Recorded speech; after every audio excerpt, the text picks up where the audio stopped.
What is up, you guys? We are here in Orlando, Florida with the one and only Mike Ryan. Here we go.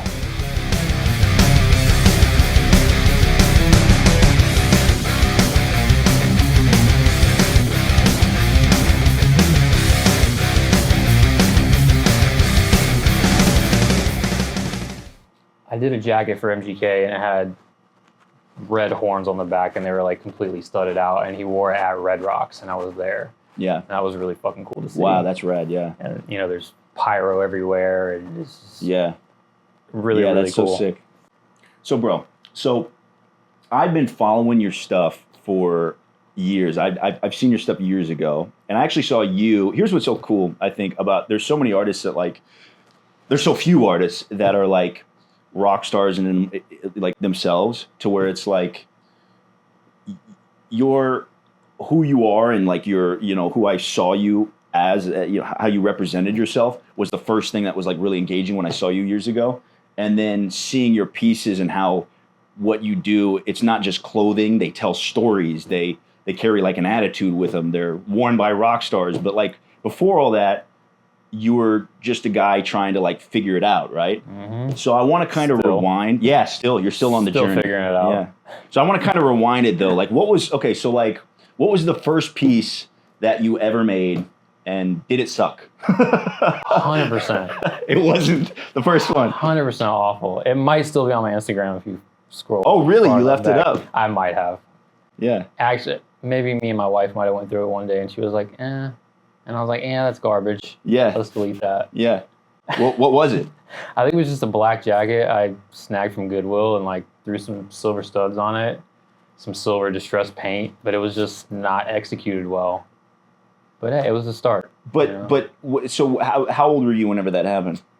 That was 32, maybe. You were 32? Yeah. How old are you now? 39. 39. Okay, isn't it funny where like I'm 39, David's my business partner is 39. Yeah.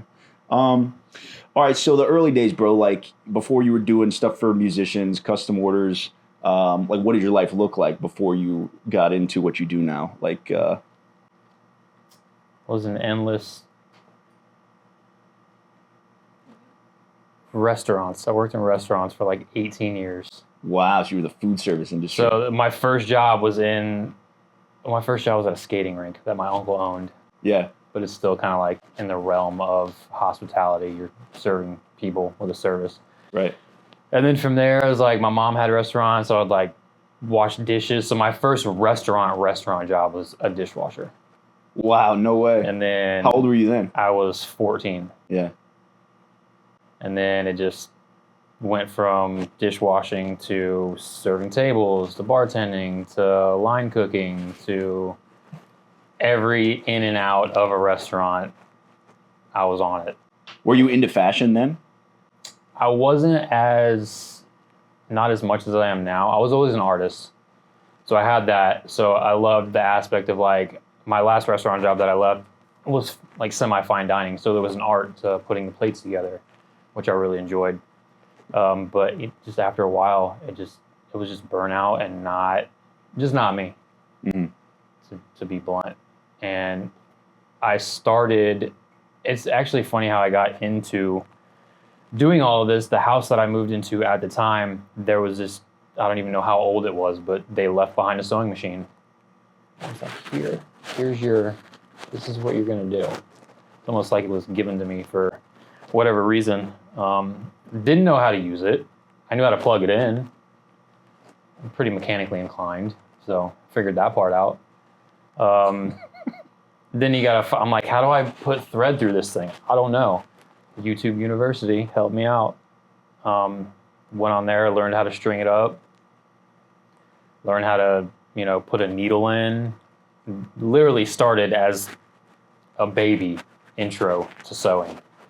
And that's right around the time where I found out who Machine Gun Kelly was. And at the time he was touring, and sounds ridiculous, he had on this denim vest with some patches on it, and I thought it was the coolest shit I ever saw.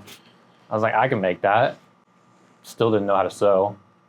So I go to Hot Topic, buy a vest for like $40, cut some patches out of some hats that I had laying around, sewed them on. And that surprisingly caught the attention of his fans. And they're like, hey, this is dope. Like, can we get one? It's like, okay, maybe I'm onto something here. People enjoy what I'm doing.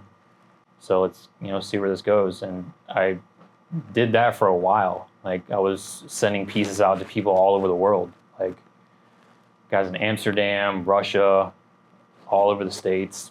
So at what point in your life was this at? This was 2011. And then I don't want to say I got burnt out of that, but I didn't want to be, I'm like, okay, this might be something I want to do. Meanwhile, it's still a hobby. Right. And I couldn't figure out how to get to cross that over, because you have the safe restaurant job, or do you go do this? But it's not just me now. It's wife, kids. There's a lot more riding on that decision. So ended up just keeping it as a hobby for as long as I did. And then fast forward to 2016, I was like, okay, something needs to shift here. What the hell happened?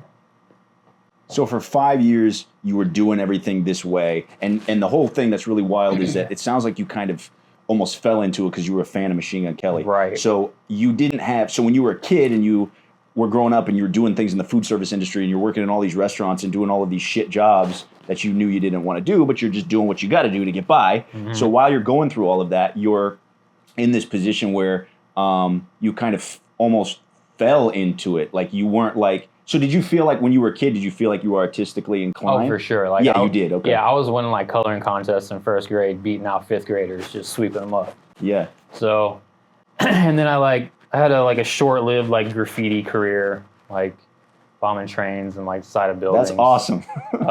Hence all of the cans over there. Oh my gosh, yeah. So that, and then I got into like just practicing different ways of using different mediums, and then jump into fashion. So you can relate, body type, clothes don't really fit right. Right. It was hard to find clothes that fit right. So once especially in the States, got like an intro to like sewing and putting pieces together, I would see things in the stores and look like price tag, and I was like, I can make this. Started getting into that. Pattern making, putting things together. So kind of like just grabbing all these things along, to have in my tool belt, to be as versatile as I could. So that's the thing. So in 2011, when you kind of fell into doing this, and you already started like working on this stuff and doing things for other people and sending it. I mean, you were creating stuff, right? Mm-hmm. I mean, and so for 5 years until around 2016, you'd mentioned this before when we were talking a little bit about your story. I know that there was a low point and a time where you thought maybe this wasn't going to happen, something like that. Mm-hmm. Like what was that time for you? So like right before that, it was like I was doing all that stuff for MGK, or the fan base of. Right. But up until that point, that's all I was doing. And then I got to a point where it's like, okay, I don't want to be known as that guy anymore. Like I want to turn this into something bigger. So it was 20. What the fuck year was it?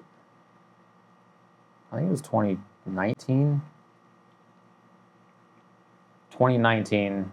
Had a conversation with my wife, and I was like, hey, I have an opportunity to move out of state. What do you think? And she was my biggest supporter. She was like, if you don't try this, you're going to regret it, for one. And you're always going to wonder, what if? And you're going to be stuck right where you've been for however long you've been there.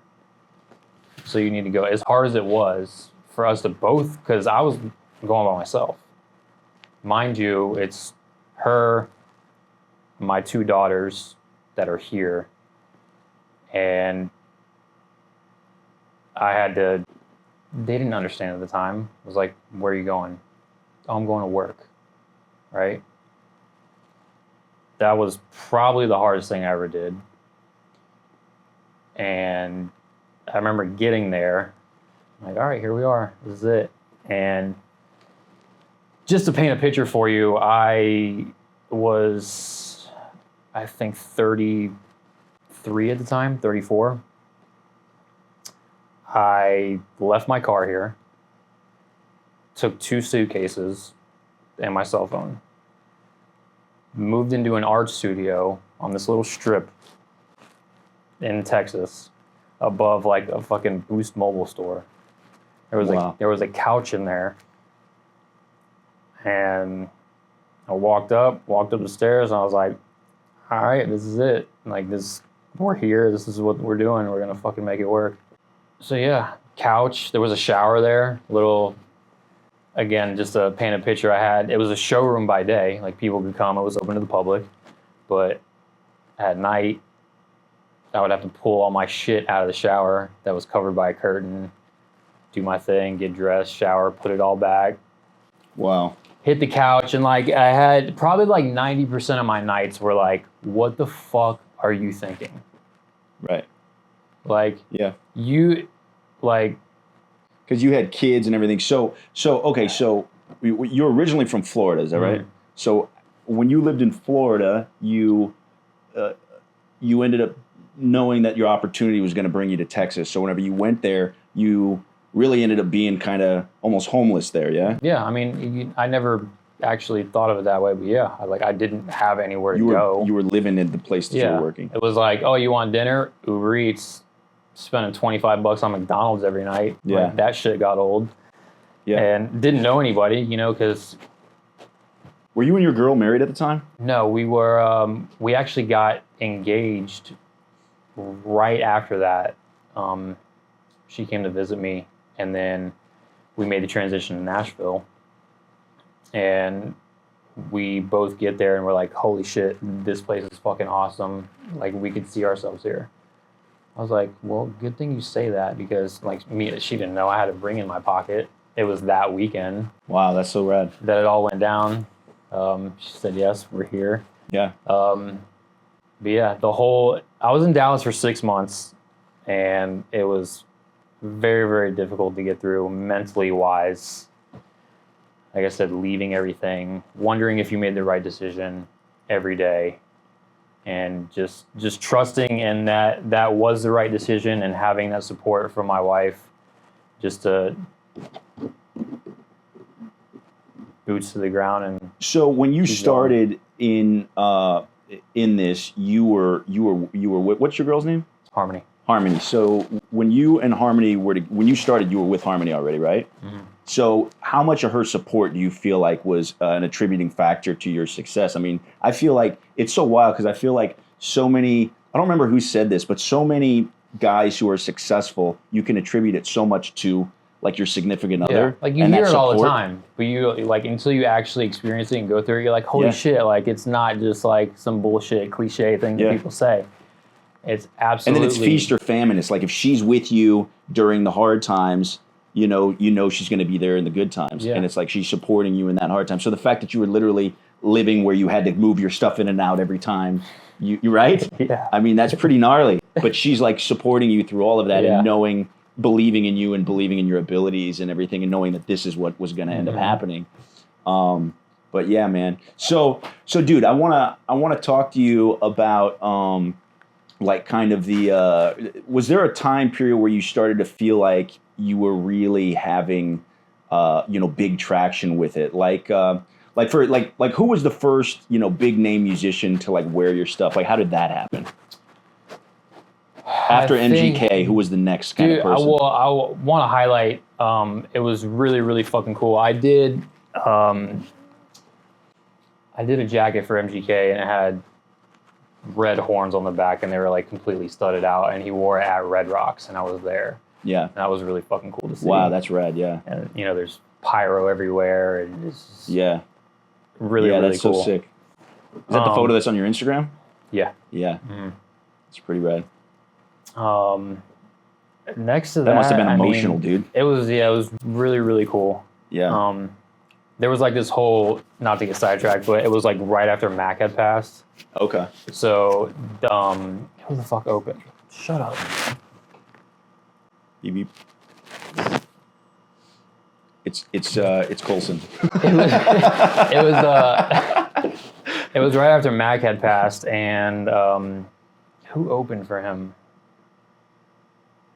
Anyways, they did a tribute to Mac. Yeah. The air was still up until right when this Mac tribute came on. We got gusts of wind. The temperature dropped like fucking 10, 15 degrees. It was super gnarly to be there and experience. Yeah. And you're like, this didn't happen by coincidence. Like, this motherfucker's here. Yeah. Just to tell that story. That's so rad, dude. Cool. That's so cool. After that, I mean, meeting Jelly Roll and those guys was really, really fucking cool. Still is really cool. That group of guys is probably the most just down to earth, loyal, like just it's almost like you can't be an asshole if you're like they're all fucking there's no like guys. Arrogance and there's no like like and you know there's like a bad apple in every group, like none of those guys, right? They're all fucking solid. So it's been really cool. I've been working with those guys for the past couple of years now, doing tour and stage pieces for them. Dude, wow, that's so sick. So you're like it's a continued relationship. Yeah. We've built that over the last couple of years, and you know I respect them, they respect me, and what each other does. Dude, that's so cool. And it was my first. It was actually on my birthday. Yeah. In 2022, I believe. It was right before we moved away from Nashville to come here. Yeah. And I did 8 jackets, 4 hats in like 18 days. Wow. That was the deadline for their homecoming show in Nashville at Bridgestone Arena. Wow. And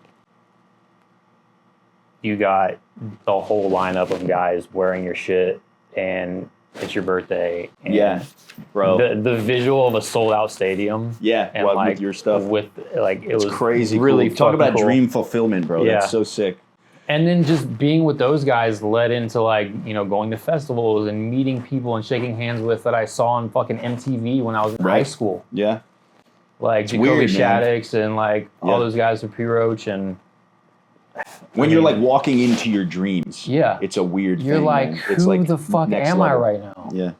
It's like next level. So, bro, I want to kind of talk about... Now, I want to get into, you know, your actual work and your pieces. So you don't just do jackets. We've been talking about jackets. You do hats. So I want to kind of talk about like, you know, the process of that. Like we know you've designed for these, you know, insanely cool musicians so like, first of all, how much of your work is design and like the technical aspect, and how much of it is like attitude? How much of it is like, you know, things that aren't really the physical side? How much of it is coming out of you, like the creative side? Like whenever you go into a piece, like what I'm wearing right now, like this is something you designed, and how much of this is attitude versus how much of it is like, you know, design elements? And with that one, that's actually an MGK piece too. Shut up. He's got a song called Golden God, and I just was looking around one day and I saw the shiniest thing that I had in the studio, and I was like, that's it, and it just happened to be gold.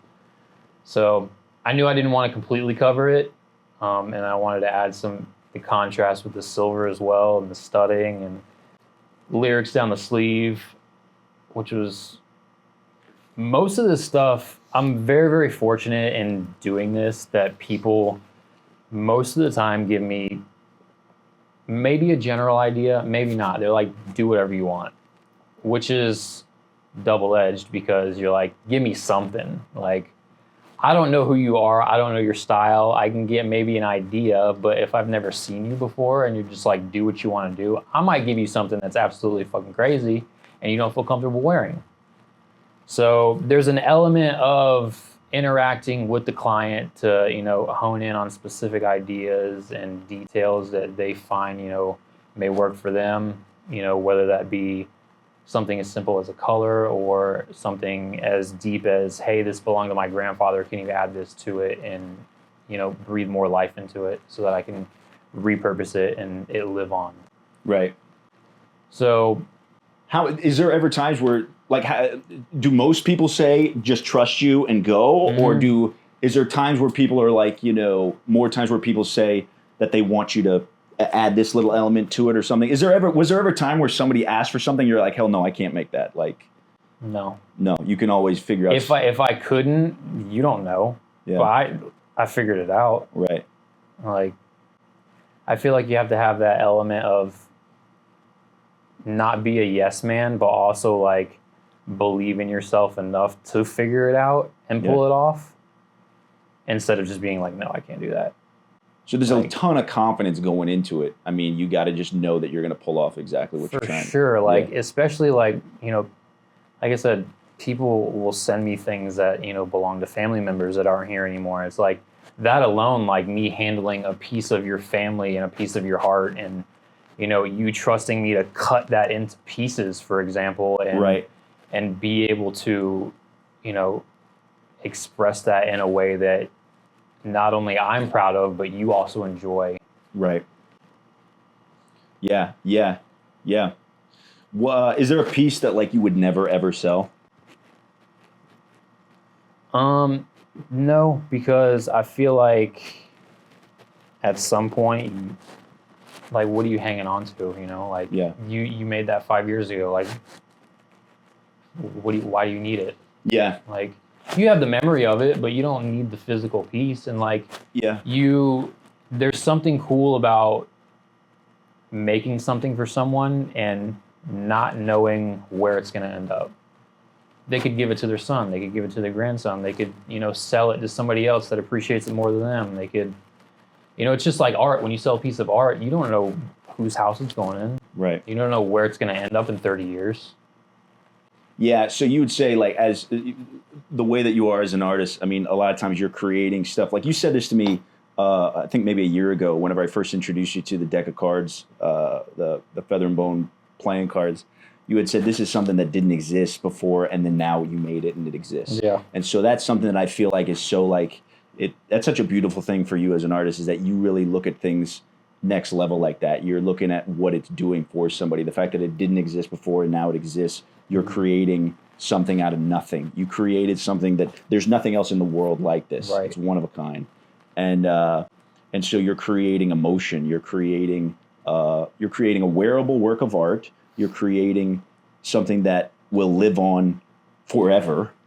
And in fact, and we said this right before we started rolling, something like this, because you were like the paint kind of comes off a little bit after a while. Mm-hmm. And what's cool about that is it actually gets more. I think G-Eazy said that about his leather jackets, like the more character over 20, 30 years where you pass it down to your kid. Yeah. And it's like, I have a pair of snakeskin boots. They're alligator boots from my grandpa, who was an LA guy, very much like fashionable. They lived in Los Angeles till they got older, then they lived in Palm Springs. And I have this pair of boots that they're better. They come from the 80s, but they're better now than they were in the 40 years ago.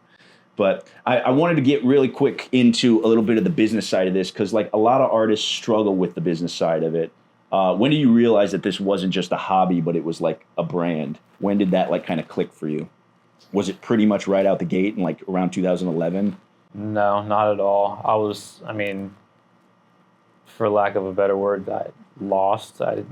It felt good because I enjoyed it and it felt right to me, but I in no form or fashion, knew how to turn something into a brand, or, how to scale that and what that looked like. And, you can only do too much with with two hands, right, by yourself. Right.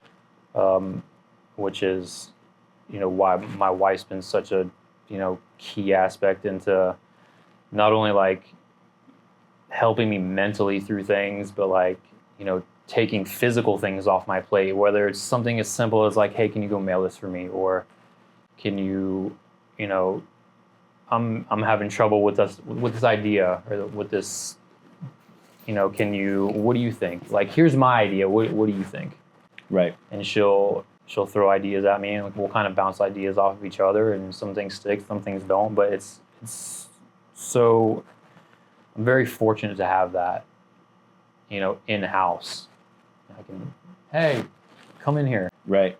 And sometimes just somebody's presence being like, she can come here and sit on the couch while I'm working, and it's just knowing that somebody is physically here, like, and you can feel the support without them saying anything. Right. So yeah, that's awesome, dude. Yeah, a lot of people don't have that. And as artists, man, I feel like anybody that's in, whether you're a musician, whether you're a performer, whether you're a fashion designer, whether you're an artist who puts paint to canvas, like, so much of it is about inspiration and being passionate about what you do and keeping that passion and staying inspired. And like, when your girl can be your muse and be like your inspiration, it's something that brings everything to the next level. So, I mean, going back on like kind of scaling, and it wasn't until the move to Nashville where I met like just some incredible people that I'm, still having contact with today. And, seeing the outpour of support, there's the amount of support in that city, because, you have music, fashion, all those things kind of intertwine, circles overlap. And it didn't matter what somebody was doing, like what field they were in. They wanted to see you win. They helped you out with absolutely no regard in anything in return. Yeah. And that was kind of a shock to me, coming from a place where that didn't really exist. It's because like-minded individuals, bro. It's Right. like Los Angeles, all my friends in LA are like that in the entertainment industry. It's like there's a support because they've all been there, and they've all been with, it had so much similarity. So I totally get that. I mean, bro, your work's it's been on stages, it's been all over, and it's been in front of the world. So like, what's next? Like, what's the dream now? Where are you at now in your career? That's a tough one. Isn't it? I think about it every day. Yeah. Because again, you can only do so much yourself. And with something like this, and I feel like unless you do hone in and work with a specific clientele, I guess, or scale it into something huge, which I'm not really leaning towards at all. I feel like I just look at people that came before me and the amount of pressure that's on those people. Not to say I can't handle it, but it's like, do I want that for myself? Do I want that for my mental health? Do I want that for my family? Do I,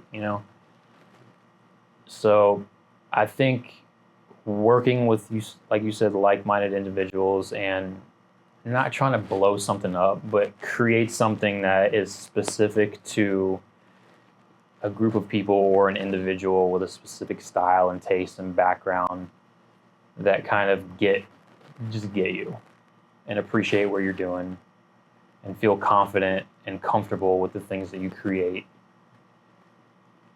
I think that's the next step, is like meeting you, for example. Yeah. Yeah. Creating just like a lifestyle and a brand around people like that. Yeah. Yeah, I love that, bro. So do you feel like your tougher times and those times whenever you were kind of, where the rubber met the road and you had to make these decisions on like where, Harmony was really supporting you and you were basically, I mean, for lack of a better word, homeless. Like, do you feel like those tough years and those times in Texas going through that, you feel like it made you better? Like, would you change anything about your journey so far? Nope.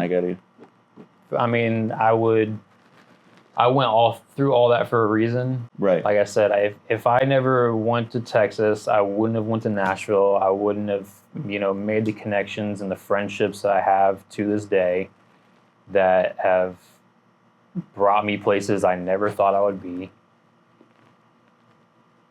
So no, I mean, one thing I can't get back is time. I missed out on 5 years with my daughters, which still hits me.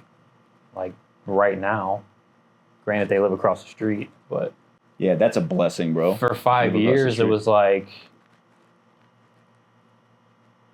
catch a plane. You're not missing a dance competition. Right. Because at the end of the day, they didn't ask me to leave. They didn't, like I said, they didn't even know what was going on. So it was up to me to bridge that gap of me not being there the best way that I could. Whether people understood it or not, or agreed with it, I had to make that decision for myself to set up where I'm currently at now, where I want to be. And if it meant sacrificing that short amount of time, then I made that decision to do that. But like I said, it was when you do separate yourself from, the people that you love or a situation, it's up to you to bridge that gap. Nobody else can do it for you. So that's, I kind of stayed on that path, and I created I don't want to say I created, but I came up with a mantra. I put it on a few pieces of clothing. It was called No Time to Kill. Nice. And it incorporated skulls, which I enjoy, timepieces, which are really fucking cool. Like you can, go back. There's so many ways of telling time, whether it be an hourglass, a stopwatch, a wristwatch, Right. a sundial, whatever. So I took elements of things like that I enjoyed, mixed them with skulls, came up with that. What I wanted to be, or which could still be one day, a brand in its own. And it was just like, I found myself at the time, if I'm not capitalizing on every moment that I have away from my kids, then why am I away from my kids? So I have no time to kill. I'm not up here bullshitting. I'm trying to make something happen. And that kind of stuck with me, and it still does. So Yeah, wow, that's really heavy. I have kids too, and it's like time becomes your greatest resource. Yeah, so what's a piece of advice, dude? That people watching your journey, watching your career, people buying your work. What's the piece of advice that you could give?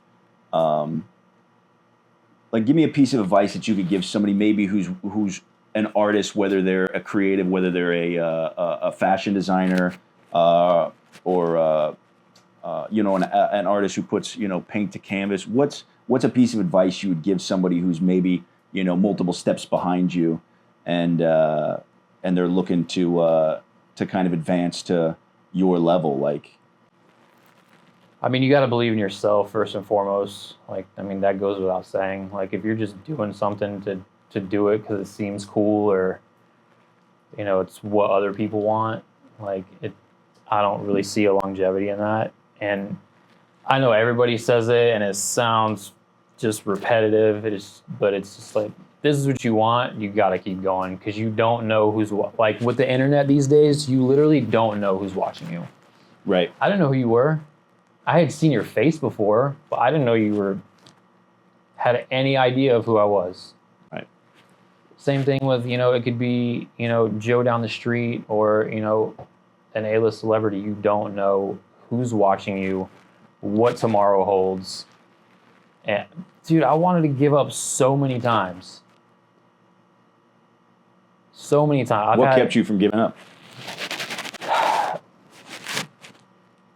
My wife's support, everybody around me's support, the support system that I have immediately in my life, whether that's, grandma, taking the reins on watching the kid today so I can get some work done, or being here so that I can deliver 6 jackets to Nashville for a last minute, order that I got, so these guys can hit the stage and look fucking dope. I think about all the little things like that are in place that enable me to do those things. So it's like, don't take for granted the people that are around you and support you, because at the end of the day, you can't do shit by yourself. You can only get so far. you got to have that group behind you and around you, supporting you and rooting you on as much as you do yourself. Yeah, support system, bro. So just keep going. Yeah. Like, yeah. So, all right, bro. So this was a question I really wanted to ask you. Kind of like wrap everything up today. So if you could design a jacket that kind of like summed up your whole journey, every success, every failure, like every late night, every breakthrough, what would it look like? That's a tough question. that is a tough question. That's a tough question to even like be like get a heads up on and think about. And then think about it. So in general, I mean, your process, man, with like designing this stuff, it's pretty much from. Give me that. What's the process from the beginning to the end? I think for that, like where I'm at right now, that specific piece would, because everything essentially tells a story, right? Yeah. So I think it would come from, it'd be a half and half concept, you know, super grungy on one side, just dirty, like beat to shit, ran through the gutter, drug through the mud, and then gradiently just flow into something beautiful that just makes you feel something. I think there's so many people who would wear the shit out of that, bro. Yeah. That's really, really, that's incredible. Dude, this has been amazing. Thanks so much for hanging out, man. Thanks for taking the time. Thanks for showing us your incredible studio. I know so many people are inspired by you and what you do. I'm one of them. I've been a big fan of yours for a long time. Thank you. I'm really honored that we're friends, and I look forward to the future, bro, and you being a part of Feather and Bone and what we're doing. So much love, dude. Thanks, man. You as well, buddy. Thanks much, bro. Yeah.